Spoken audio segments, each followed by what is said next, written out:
Everyone, welcome back to the channel, P Street Garage. And what I want to do now is I want to air up this tire on my latest acquisition, and I want to bring this car into the garage and get it up on some jack stands. I want to have a peek underneath and just give myself an idea of what I bought. Now this car is going to need a little bit of work, but before I start ordering some parts willy-nilly, I want to do an assessment of the chassis and see if it's even worth spending any money on. So let's grab the air pig out of the back seat. The unlock button even works. Not bad for 19 years old.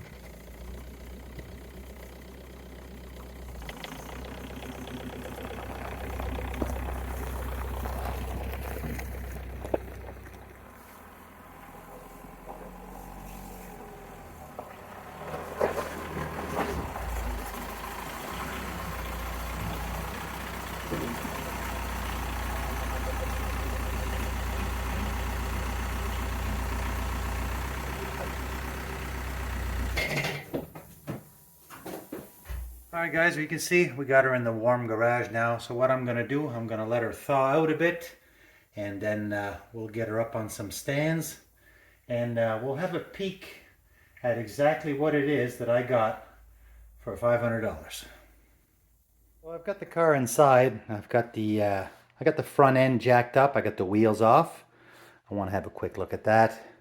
So essentially, what did I buy? 2006 Volkswagen New Beetle with a turbo diesel 1.9. And the engine appears to run pretty good, knock on wood. Again, this is a car that only cost $500, so you can't expect much. I'm expecting the chassis to be rotted. We'll have a peek at that in a minute. So I bought this a few days ago, drove it home. It took a good 45 minutes. Normally it would have been a half an hour drive, but this car had a lot of creaking and a lot of noises and grinding. I lost my power steering on the way home. So there it is there. Bone dry. The reservoir is completely detached from where it's supposed to be. Looks like the air box is fully detached from where it's supposed to be. I had a peek at the coolant.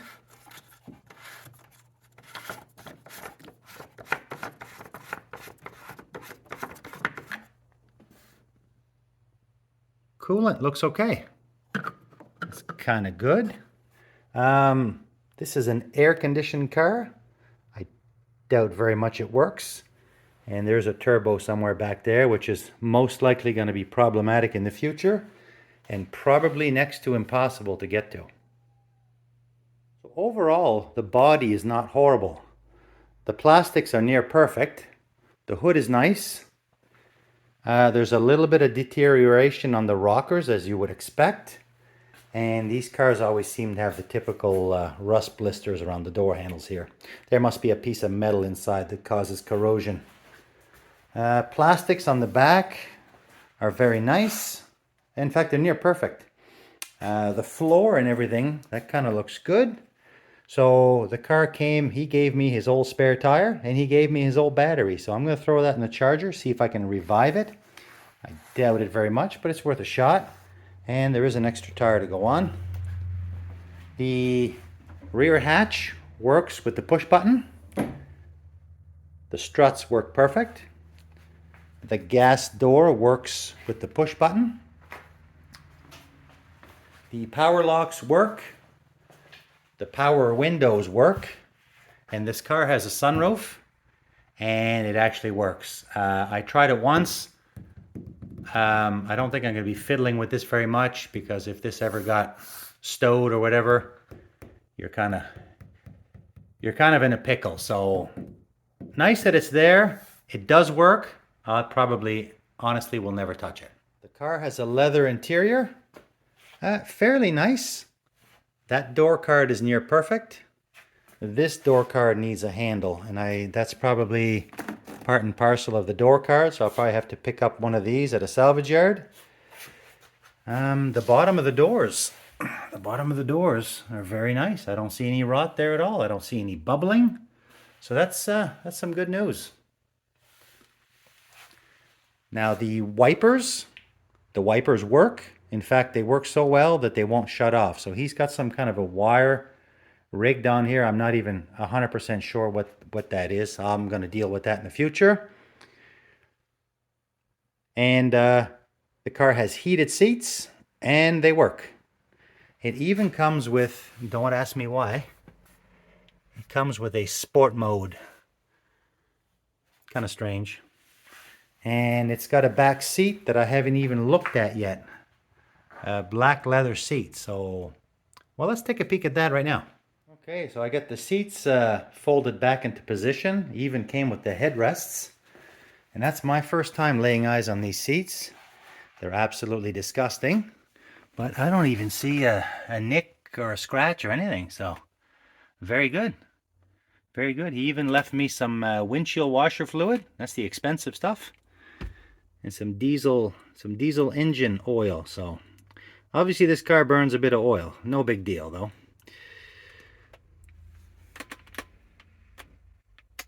All right, let's check out the front. So the driver's seat's got a couple of small cracks. No big deal. Everything on the seat appears to work fine. It's got all these functions up for up and down, and for the backrest and everything else. And then you got these funky handles to bring this forward. Oh, it's good. It's good. So far, so good. He even left me his de-snower. That's kind of good. So now inside the car, I'll get that. The lighting is not great in here. Apologize for that. Let's see what we got. As mentioned, I'm going to need a door handle. I'm going to need a glove box door. That's broken like that. And the wipers, well, they just won't shut off. So that's just one of those things that I'm going to have to deal with. Gas door release works. Rear hatch works. Well, it's already open, so you're not hearing the sound. Power windows.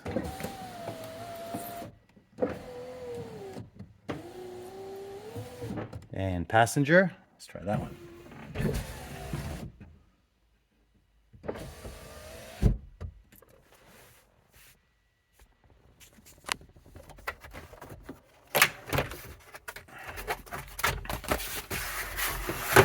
Got the, looks like our owner's manual in here, so it's good. The interior's great. I see lots of fuses here and fuse puller, so she must have electrical gremlins. Well, obviously with these wipers that won't shut off. Here's this sunroof, and I just finished saying that I wouldn't mess with this much, but I can't help myself.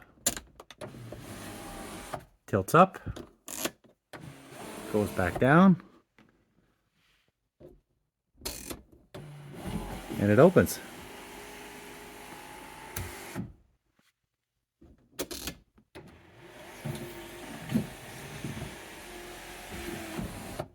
Not bad for an almost 20-year-old car. The car does have 314,000 kilometers, and the last oil change sticker says 255 in May. I mean, you're talking about almost 5 years ago, so let's hope that they did change the oil more than that. Could this be 5-year-old oil? I mean, diesel oil is black, I know that. Let me give it a sniff. Well, it doesn't smell fuely or anything, so that's kind of a good sign. All right, as mentioned, I do have the front jacked up, so let's take a peek underneath. See if it's going to be worth spending any money on this thing. All right, guys, driver's side front. I'm looking at my my rotor It's got some rust on it, but it's actually very smooth. There's not a big ridge or anything, so I don't think these brakes are that old. If you look at the pads, those look like full pads, so I think somebody did a brake job here and then essentially parked the car, so maybe I'll be able to clean all this up. Now the strut is completely shot, and I'd say that was the source of a lot of my noise on my drive home. You got a broken spring here, so. In fact, the first time I drove the car, I picked up a piece like this off the ground, so I'll just put that back in for now. We're gonna get some struts ordered, and I think I'm also gonna order the entire knuckle here, because the knuckle will come with the backer plate, and this one is pretty shot. So on this side, before I took the tire off, I was able to wiggle it. This is the side that needs the wheel bearing. In fact, I'm going to put wheel bearings on both sides, and you can buy just the bearing, but then you got to have a press, and it's quite the procedure. So if I buy the entire knuckle, it comes with the bearing and the seals and everything. So it's a bit more money, but it's one less thing I need to worry about. And then I'll have a brand new knuckle, brand new strut, and they will slip into each other perfectly. A little bit close quarters here because I'm right beside my bus. Same idea on this side. I think the brakes can be salvaged, providing the calipers aren't seized. I will most likely get a knuckle and a bearing and a strut for this side. I think it's best to replace all these in pairs. Then you get a fresh start. Now let's try to take a peek at the undercarriage of this car. This is the scary part. Okay, I'm going to attempt to look at the driver's side here. One thing about this car, it's extremely low, extremely low. I had a job just to slide the jack underneath here, and I've got one of those really narrow clearance jacks. But anyway, there's the undercarriage, and I am pleasantly surprised so far. I was expecting the rockers to be completely gone. Now, this rocker, it still has green paint on it. Now, if I move up here, I'm probably too close here. There is a little hole up here, just in the front. Just in the front, but I mean, gosh, we could pop this plastic off, peel that out of the way, put a patch just down here. I mean, the metal doesn't even feel. On my son's Chevy Cruze, the metal is paper thin, but on this one, it's quite a bit thicker, which, I mean, I guess that would explain why it's not completely gone, like on his car, which is a lot newer. So everything else, excuse that light there, everything else is looking fine. I am pleasantly surprised. Pleasantly surprised. Say, when you buy a car like that, just, you know, out of the blue, quick, you know, you don't really have time to really look at it much. You just kind of take a chance on it. Let's try to move down to the back a little bit. Before I do the back, let's do the front part of the rocker on the passenger side. Okay, well, before I even pop my head under, I could see that the front on the driver's side has received a patch here. And honestly, if somebody had taken the time to grind this down and then put that stipply stuff on it, I think this would be fine. Underneath, yeah, there's a little bit of flaky stuff, and a lot of that stuff is that thick. Sorry, you can't even see it. A lot of that stuff is that thick coating they put under there. But even up here, all the way to the front, it's solid. And underneath on this side as well, looks good. I mean, I got the jack stands here on these subframes, and there's no creaking or nothing. Everything looks pretty pristine. This must be some type of fuel cooler or something for the diesel.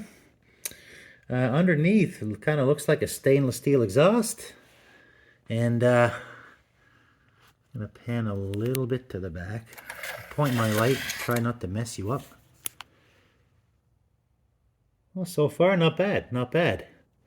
Now I'm gonna pull back out here because I see a little issue with the rocker here, right here.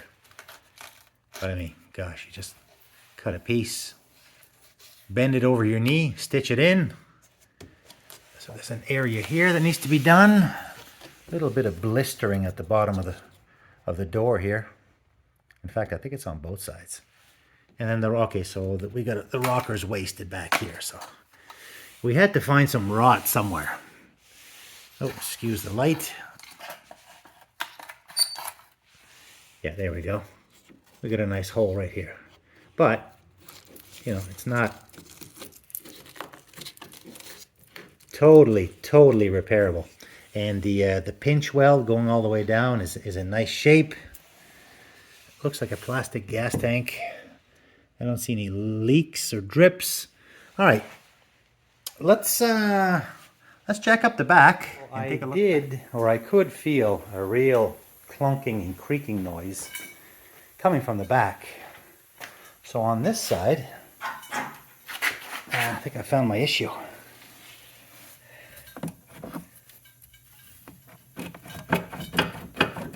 So we got a broken coil spring in the back. You know, that's a lot of noise, which would sound disastrous for a really easy fix and not that expensive. I'll probably get a pair of these. The brakes look good. Tons of meat on the pad. The backers are shot, so I'd have to get some of those.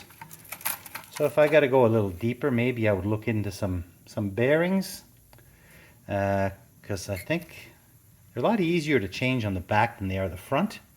So that would be that'd be one of those things we could do while we're in here. And same as the front, try to clean up these calipers and preserve them. The shocks are looking awful rusty. I think we could throw a pair of those in here pretty easy. Okay, let's take a peek underneath back here. See what the rust situation is. So we just saw this back here. I'm on the passenger side. That's looking pretty good. Now back here is the worst of the rocker. If you can see that, this back corner. And I've just been pulling out. There's literally a mountain of sand in there. But, you know, whatever you repair under this plastic, and then you fix this, tie it back underneath. Little dent here, little patch there.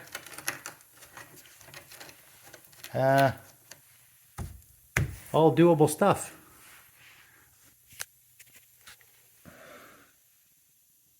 It's really not that bad. It's really not that bad at all. And I mean, to some people this would look awful rusty. When you live in the Northeast, it's pretty standard stuff.